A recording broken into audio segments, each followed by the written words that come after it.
Hi, this is Molly Cheshire, and this is Meetings with Remarkable People. My guest is Wendy Barrett, and she is the owner of the Village Scandal, a unique hat shop in the village. Welcome to the show. Thank you, Molly, very much for having me. So, I understand that now, in these difficult times, you're having a huge problem with your landlord.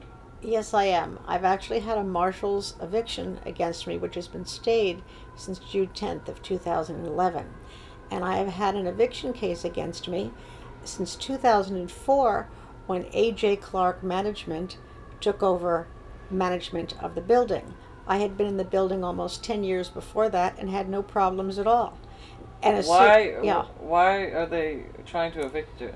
Well, I actually don't think they were trying to evict me, at least not for many years, because as a result of evicting me every month, I ran up to their offices and paid them these tax escalators. A lot of commercial spaces pay tax escalators, which is a portion of the amount the taxes go up each year against the first year of your lease. So they had me in such a state. I don't understand why you're paying taxes when you don't own the building. It's Right. Well, it's common. There's something called a pro rata rule, which is you're supposed to pay the amount that your taxes go up each year based upon the percentage of the total square footage you take up in the building. Now, in my case, I take up 8% of the total square feet, and I'm paying for 25% of the escalators. But even at 25% of the escalators, each month, rather than going into court and going to a lawyer when I received an eviction, and this wasn't just a 3-day notice, it was a full-fledged eviction, I dealt with building manager at A.J. Clark, Steve Kaplan, and he was always quite pleasant and charming and assured me without a shadow of a doubt that that was a mistake. Those taxes were a mistake. I had already paid them. I didn't owe them, and that he would remove the eviction. Now, I went up there probably twice a month and listened to this. And then after a few years, I brought my cousin Gail Bressler in, who has a 40-year history in professional real estate in the city. She holds a very high position with the state, and she understands these matters very well. And she was privy to these meetings. He promised she and I the same thing. Now, in every lease in New York, whether it's commercial or residential, everyone should know, there is a paragraph in there that says nothing that's said verbally can be relied upon legally. Oh. So he gave us the world. My cousin, with her background, believed him. We went out and celebrated and said he's finally going to remove them. And eventually, after 6 years of this, if you can believe this, I was in an abusive relationship with this man. I had already paid the taxes in excess. I had a credit. I decided to go to a lawyer. And this person told me I'd be sorry, and I guess I am. And so I've been in court for over a year. Unfortunately, nothing moved forward because, of course, in court, the idea is in tenant landlord court to collect and evict, collect money for the landlords and evict. Or not to protect the renters. Yeah, right. It's not really a court of equality. But in any case, the way it's done is you reach a settlement between the two sides, and you say, okay, I'll pay this much, I'll pay that much, and you come to an agreement. Well, every time their side, A.J. Clark, would come to an agreement, landlords Mark Raymer and Michael Saperstein, I believe Dr. Saperstein still owns the building, two dentists who own a lot of property on the Lower East Side. They were compared with Trump on in the Lower East Side. Unfortunately, I've reached out to them in the most gracious ways and sent the most lovely letters to them. They have all been ignored, and now I am going to quote some other articles about them. Why would they want to get rid of you? In these economic times, it would seem to me that people would be looking for tenants as opposed to trying to evict them. Well, I'll tell you, they really didn't want to evict me before. They wanted me to keep paying the money, overpaying the money. And they either didn't give it to the landlords, A.J. Clark, or the landlords took it and didn't admit it. I have cashier's checks. I was going to go into court on May 4th was my next court date of 2011. I showed up on May 4th, 2011 with all my cashier's checks, which showed I paid all these tax escalators, and we were not on the calendar. And my lawyer ran around. He said he couldn't figure out why. and he came back a couple of hours later and said that I had lost the entire case by default judgment, that there was a motion brought by the other side on the 26th of April of this year, whereby he said he wasn't properly notified and we didn't show up, therefore we lost the entire case. I never got to show the court after 7 years all my cashier's checks that I've not only paid the taxes, I've overpaid them, and yet been evicted every month. Every month I've lost interns that I have from FIT and Parsons, because the process server comes in and says, you work here? He serves it to them. He writes down their description, race, color, hair, age, weight, and they have to keep a log of what they do as part of the students. And, you know, they're huge amounts of money. Like right now, over $100,000. I've never been given credit for one tax payment I've made. Plus that they return the rent saying there's an ongoing case, and it just grows and grows and grows. It makes me look like the worst tenant in the world. I mean, have you put this money in escrow so that you can? Yeah. Yes, I put they've taken all the tax monies. I've paid all the tax money. The rents they've returned, I did have an escrow. Yes, I did. I've had to take some of it, unfortunately. I will pay it if the court allows me to. The court reinstates the case to tenant landlord court, which is what I want. I am in a marshal's eviction right now, which is stayed, pending 2 appeals. But the appeals are not based on the substance of the case. Right. The appeals are based on why my lawyer didn't show up. Now, I can tell you that my lawyer did have notice that they were going to default me on this motion, which was for me to pay 2 months' rent by April 7th, which I did. But the other side likes to default me on anything they can. They rejected the checks. They sent them back to me about 10 days later. I received them. But I happen to know that their lawyer, Gregory Sumas, who's very powerful in the courts and very well known, did email my lawyer telling my lawyer they were going to default me on this stipulation. And all my lawyer had to do was show up on April 26th in court and, you know, defend the 2 checks, and we would have resolved it in one way or another. Why didn't that happen? Well, I'm highly suspicious, Molly. It was the first time they served him at this specific address. This specific address is a UPS post office box. It's in a huge building on 2nd Avenue in the 80s. There are hundreds of apartments and about 9 stores underneath. And it didn't have a box number on it. So without the box number, you wouldn't know where it came to. Not only that, my lawyer, Jeff Davis, had not used that box in 5 months. But according to the judge that heard the case, she said that he didn't notify the court of a new address. However, I've learned that that's the only time he was ever served at that address. He had previously been served at his home address, which he used as an office on East 79th Street. Sounds like you need a new lawyer. Exactly what I did, which I found a wonderful lawyer, but don't forget he's dealing with a marshal's eviction. Right. And a lawyer that didn't show up, and the court decided he was properly served, my lawyer, Jeff Davis. They said it was not in proper service. So what can you do? So, in the interest of justice, if the appellate term or Judge Blouth decides to give me a chance to be heard based on the evidence, this case should never have been brought against me in the first place because I had a credit going into the entire case, which I have proof of in the documents I'm holding, which I know are very boring to look at. No, I don't know. You can show them. Okay, now I'll give you one thing I did want to show, though, for the first time in the history of the New York Times, we were in the New York Times. This is right outside the store, August 8th of 2011, with the marshal's eviction. We were also in Epoch Times with a long story, in Forbes magazine. Since we've had the marshal's eviction, I've had all kinds, and it's not about the marshal's eviction. And where's the Forbes article? The Forbes, I have. Oh well. It's a picture, and it's with all sorts of luxury brands: Hermes, Coach. We'll get it. Never mind. Etc. Etc.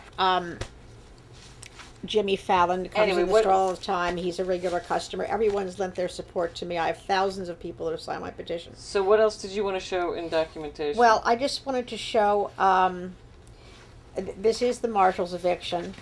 As you can see, it is stayed, but it is a marshal's eviction. And when you get a marshal's eviction, your lease is actually over, Molly. Only the court can reinstate it. And the court can reinstate it by putting back in the trial part, let me show my cashier's checks. Right. Otherwise, I will have a judgment against me for over $100,000. I want to show you the way they played this game was that... Wait, let me show it to the camera. Okay, that is the one for... Yes, this is my latest rent bill, which is $112,808.56. And what should you be paying? I should be paying 1 month's rent. That's it. I should be paying... Why? Well, I'll tell you, every month, and I have my monthly bills here, they bill me for the entire amount of the taxes. Well, what they think what they say the taxes are, which are actually bloated, increased every month from 2004 onward. So they're not crediting you for the amount, all the cashier's Not checks one. that you sent. Not one. And then this one, what is this one? This one is for, what month is this? I wanted to show from 2006. Every month they bill me for all of them. In this bill, what was the total? $40,070.32. I can see it. Oh, you got Yeah.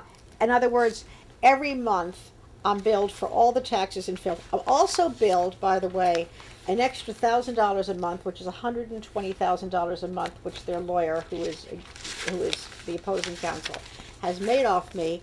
I have to pay an extra $1,000 a month for what they call dispossess, 3-day notice and warrant. They add that onto my rent bill. So I've already paid $120,000. They have a lot to lose.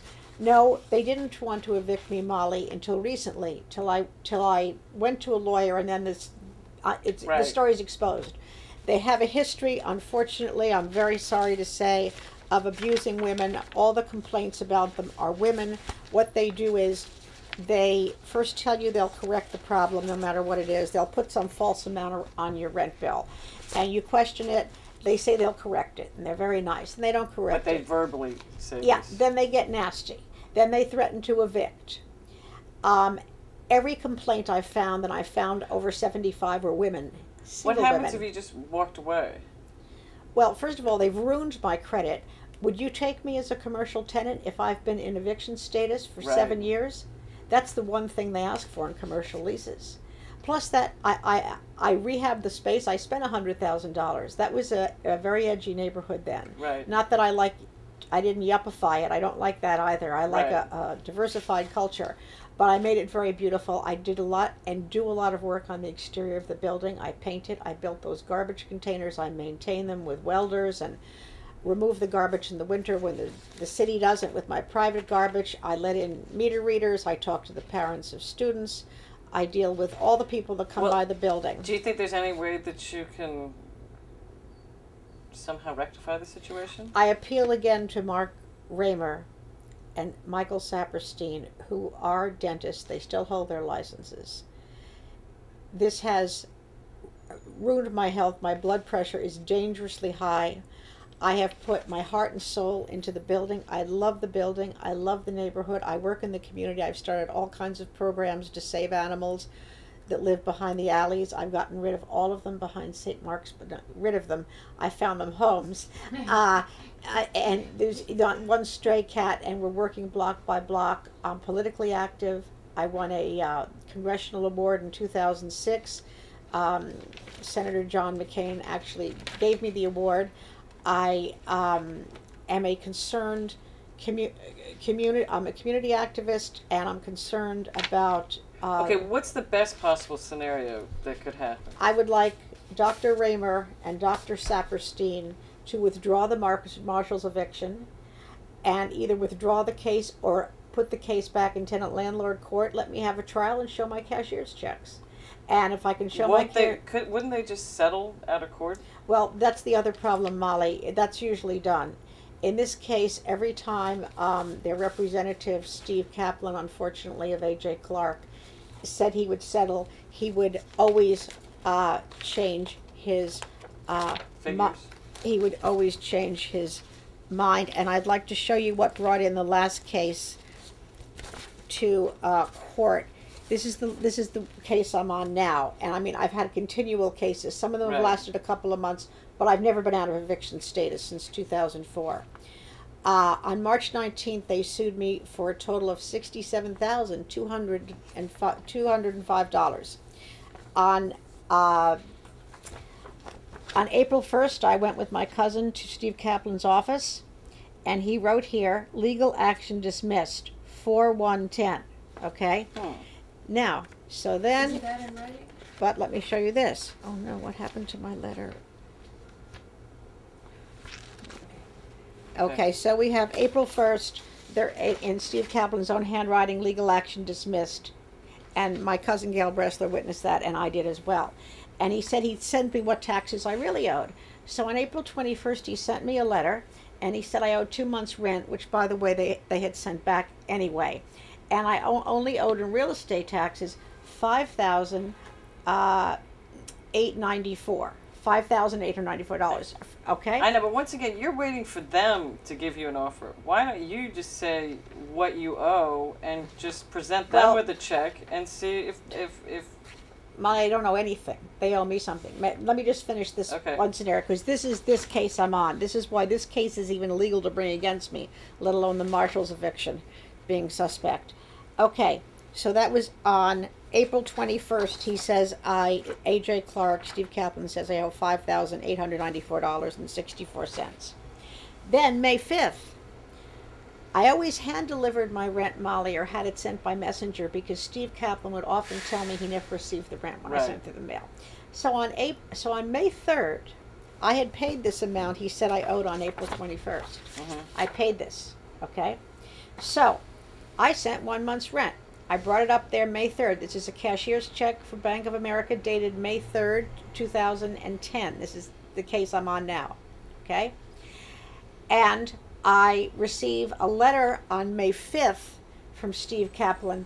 On May 5th, he's had the check 2 days, saying, please find cashier's check for blank, blank, blank, dated 5/3/10 and closed. The check is being returned to you because there is an ongoing legal action against you. I cannot accept any monies until we go into court. At that time, we will enter a stipulation with a payment schedule for monies you owed. Now, he already told me what I owed on 2 weeks earlier on April 21st, and I owed this money, which was paid, which was why this action was $63,000 instead of $68,000, which it was on March 19th. So in 2 months, it went down that amount of money. They returned my rent check. Now, the reason they returned the rent check, Molly, is for one reason. Had they accepted this, I wouldn't have owed any money at all, and they would have had to withdraw all I legal see. actions. So you really don't owe them any money. No, I don't owe them any money. I have the money escrowed for the rent they've sent back. But the point is, on May 3rd, if they had accepted this, they would not have a case against me. For some reason, keeping a case active against me Right. is what's important to them. Sure. And to keep collecting more money. They really didn't want me evicted at all until recently, when this became public. But this is only one of the many stories, unfortunately, I found out about these people. This terrible article in the Soho Politics, really, which involves Scott Stringer going against them, Christine Quinlan. Quinlan got some kudos for going against Community Board 2. Scott Stringer defeated many contenders. This is the Progressive Democratic Club and Community Board 2, which has been apparently taken over by real estate developers. It is not a venue for liberal thinking Democrats. I see. And their talk about my landlords here, a new dynamic duo in real estate world, rising stars Mark Raymer and Michael Saperstein,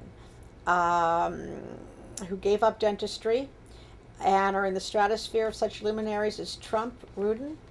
And since giving up dentistry, basically they say they've become slum landlords, and I hate to say that about anybody because I like to solve things in a harmonious, beautiful way, and I love the building and the street and I want to stay there. But I must say this because I've tried everything else to reach these people. This is public knowledge. This was published in the paper.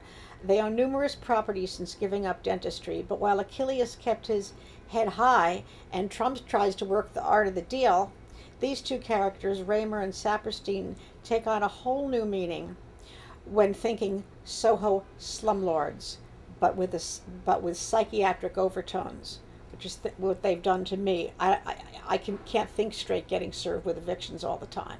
You know, it's hard enough since 2008 with the market and so forth. I was also there in 2001. It would seem to me that if they were trying to evict you, they had some grand design to put someone else in there, and now it's just not the market for it. The design was to collect the money. Either A.J. Clark didn't give them the tax money I paid, which is substantial, or I don't know what the story is. But I just can't imagine they'd be wanting to mess around with such... Well, now the story's out, but at least the public can protect me. But here's the problem. Picture a Monk episode which tries to figure out how two supers, both Polish, on U.S. permanent quote-unquote temporary work visas, slaves to these landlords, both dead in their 40s, from doing the same job in the same building within a couple of years of each other and no health insurance. Then add to that teen apartments, you know what that means, illegally shared out at $1,500 per head with 5 to 10 quote models. In other words, 10 models, 5 to 10 are paying $1,500 a head. You mean sex workers? To live, well, that's what it doesn't say it, but, you know, occupying each apartment, courtesy of a private illegal deal with models, ID model management, with these very religious landlords through a surrogate. So how can we help you? I mean, how will the show help you? Well, I'd just like to read just a little bit more. Add to this, tenants organizations are routinely subjected to threats of eviction, which I've been every month since I've been there, and been quiet and genteel about it till this very moment. Quiet and genteel. The other shows I did with Paula, I never mentioned their name. I just said they were gentlemen. They were gentlemen when I met them, the landlords. And where decontrolled tenants are threatened to keep quiet with building violations. I might also add that anybody that's come around from the Department of Buildings or any of them, I always tell them everything's in order. They take my word for it. Yeah, I have to tell you, I don't know it for a fact, but I always protected the building as though it were my own. And I wanted to say, add to this threats of eviction, and then the wonderful pedigree, a building invested with bed bugs, with tenants living in the basement, in storefronts, in commercial spaces, any place where another bed can be stuffed. It almost gives a bad name to landlords. And a comment is, having had extremely unpleasant dealings with Raymer and Saperstein, I can tell you they will stop at nothing to get their way. I was subjected to various forms of harassment, unethical behavior. Well, to me, all this information makes me feel kind of overwhelmed, and that they will stop at nothing. They're rich. They have, it seems like, the courts on their side. They're billionaires. So what can we do? Speak out. Start with the Village scandal. I've done everything right in that store. I've loved it. I paint the trim and the garbage containers every month. There's never any But how can, graffiti. for example, my viewers help you? Okay, my viewers can help me by contacting A.J. Clark. What is the email? The address is 1881 Broadway. I'll put up the address. So okay, the email. And Michael Raymer is at 205 West. I mean, put pressure on the media to expose this? I mean, the media has a lot of stories. I didn't read the AM New York one. You know, they're very unpleasant stories. But these people have a lot of political power, and a lot of power with the courts. So they're not so worried about crossing their T's and dotting their I's. I ask them to obey the law. Give me a chance to show I paid this money to you. I will continue to love and care for the building and do a good business. I mean, people aren't in Marshall's evictions. They're featured in the New York Times and Forbes and the Epoch Times. The Epoch Times did write that I was having a dispute with the landlord, but that's as far as it went. but I deserve to be treated legally and fairly, my civil rights reinstated, my right to have a trial, to show proof of evidence, and I'd like these landlords and A.J. Clark just do things by the book. They can make lots of money. Right. I mean, that's my point. Legally. Is that it would seem to me you can make money legally without having Exactly. to terrorize people. Exactly. What is the point? And for a dentist to do this, I think it's a big problem. And I know they still hold their licenses, and I hate to say that. I wonder what they might. I don't want anyone to take revenge on me. I'm just tell you the truth. I'm scared to death, but they are gentlemen. Restore your ethical behavior.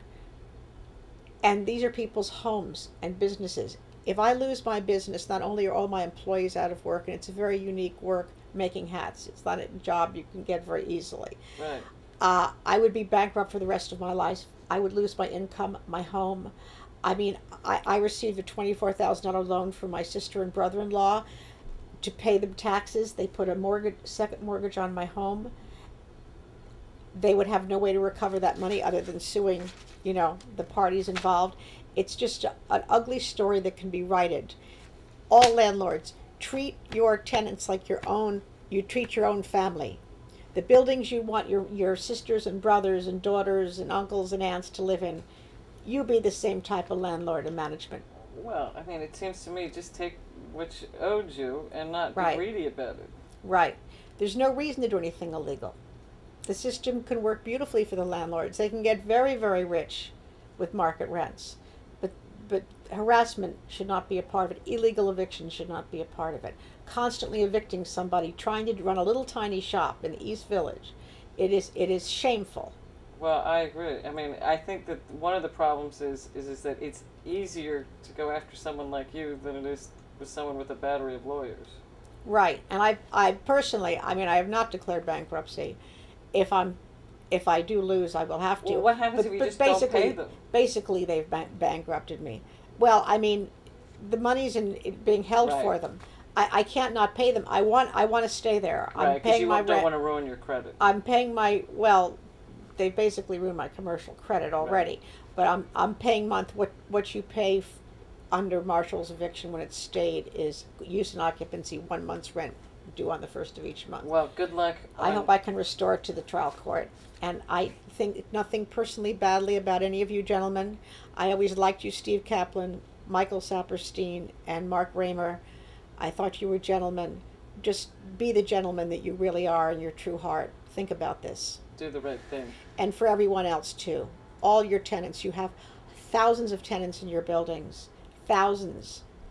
Please treat them fairly, the way you'd like your family to be treated as a tenant.